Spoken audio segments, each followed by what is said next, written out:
um homem de branco muito alto por trás de você. E o resultado foi que aquele rapaz voltou para a igreja e hoje ele é um pregador do Evangelho de Jesus de Nazaré. Porque quando Deus tem um plano na vida de alguém, Deus se recusa a perder esta pessoa.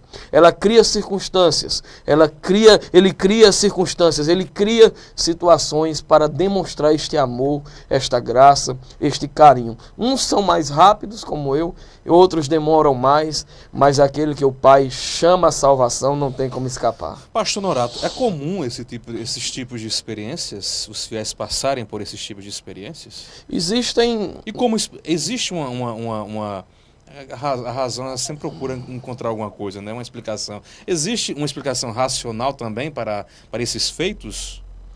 Com certeza. Agora, o Blaise Pascal dizia que a razão afeta em razões que a própria razão desconhece. A razão bíblica era uma razão que é movida à fé, e não simplesmente pelo ceticismo humano. Existe uma razão? Sim. Por que eu diria que aconteceu desta forma comigo? Porque quando Deus chama um homem, Deus comissiona este homem com uma missão.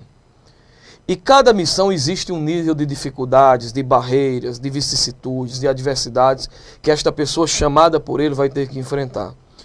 Então nós temos com destino predestinado, seria isso? Olha só, eu não diria, é um assunto que vai levar a muita polêmica aqui, a gente teria que ter muito tempo para falar.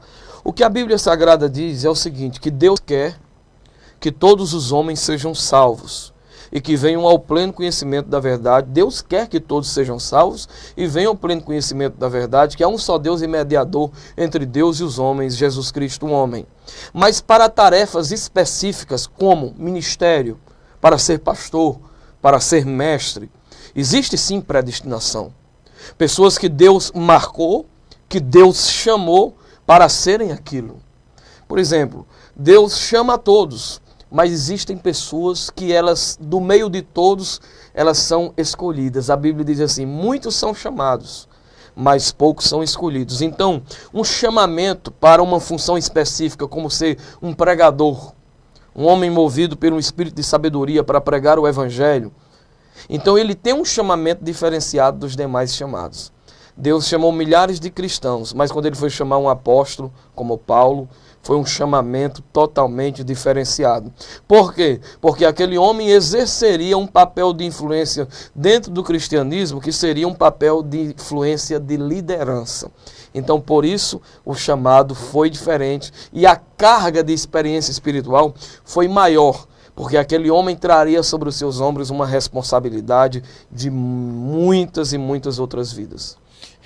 O senhor relatando algumas experiências desse tipo, eu tive a impressão muito forte da questão de que existe forças operando em outro plano espiritual, entendeu? Então vocês também têm essa mesma visão? Tanto existem forças que operam para o bem da humanidade, como também existem forças que operam contra a humanidade? Perfeito, existe sim, isso é... Olha só, o que é que acontece? Nós não podemos dizer que existe o dualismo. Existe uma doutrina teológica que é herética, que se chama dualismo, que diz que o bem e o mal estão brigando, que Deus e o diabo estão brigando. Isso é uma heresia. Por quê? Porque Deus é soberano.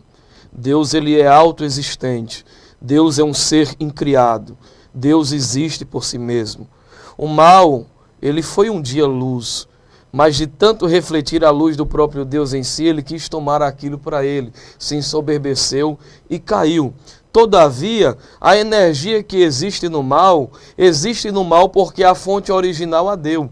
E a fonte original é Deus. Então até o diabo precisa da própria energia que Deus o deu para existir. Se Deus cortar, ele morre. E por que Deus não corta? E acaba com uma vez com essa história de mal? Essa é a grande dimensão teológica. Por que é que Deus não destrói o mal imediatamente? Existia um grande mestre do pensar, um pensador puritano, um fantástico pensador cristão chamado Jonathan Edwards. Jonathan Edwards entrou nessa temática, por que Deus não destruiu o mal, sabendo do mal, sabendo que o mal viria. Por que Deus não o destruiu, Deus não o baniu? E ele diz porque existem certas dimensões do caráter de Deus que só poderiam ser manifestas e demonstradas se houvesse outra forma contrária a tudo aquilo que ele é. Então existem dimensões de Deus como ira, como justiça, que só poderiam ser manifestas diante de uma atitude malévola. Agora, Deus dá ao ser a liberdade dele ser o que ele deseja ser.